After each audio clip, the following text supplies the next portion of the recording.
Thank you, Mr. Chairman.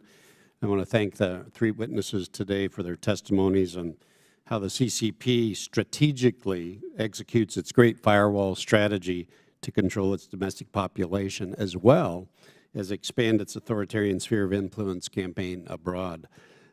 These abuses of centralized power through surveillance technologies truly go against everything Western civilization has been fighting for since the creation of our free marketplace of ideas.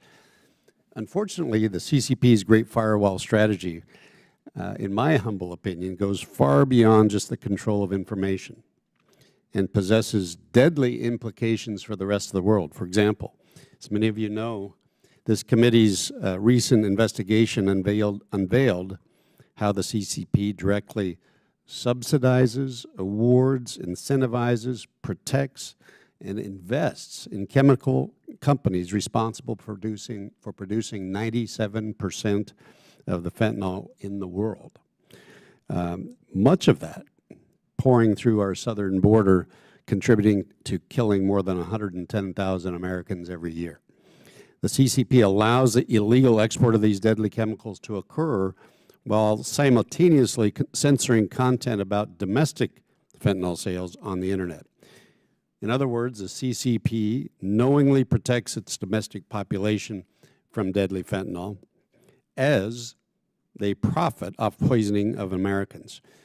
Chairman Molinar has given me the opportunity to lead the Select Committee's Fentanyl Working Group along with Mr. Auchincloss from Massachusetts and address this issue by mobilizing legislative efforts. So I've got two questions on this subject. I'll start with Dr. Cooper. If the CCP truly wanted to prohibit fentanyl sales and exports on their highly regulated internet platforms, how quickly could this occur? And does their inaction or lack of cooperation constitute drug warfare? I do think that the party, after the November meeting between Biden and Xi, made a commitment to follow through on fentanyl that they have not executed. I think that's quite clear. You can talk to officials within the administration, and they expected to have more cooperation from the Chinese.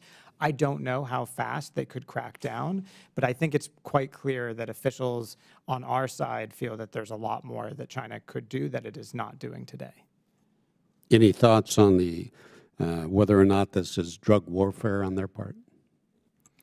Well, I definitely think that it is an effort to, that it enables efforts to damage the United States in fundamental ways. When I go talk about China across the country, not infrequently do I have someone show up in the audience who's lost a child to fentanyl.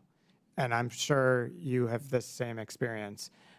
I've talked about this with senior Chinese former officials and some current officials. I think some of them understand the damage that this is doing, and I don't think the party has responded in the way that they absolutely should have. So, Mr. Kretschm, Mr. Quang, thoughts?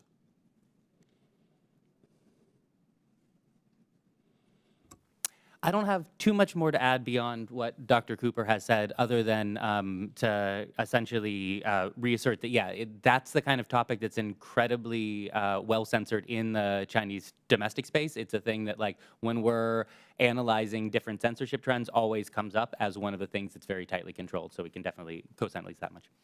Thank you. I second on that. The aspect of looking at it is that the Chinese public not aware this is one of the important issues between the two countries, United States and China. Chinese public being kept not only completely in the dark, but often being fed with the opposite stories and propaganda narratives. That's giving this challenge even much harder to address. Yes, thank you. Well, again, thank you all. Appreciate the contribution to this important subject. Mr. Chairman, I yield back.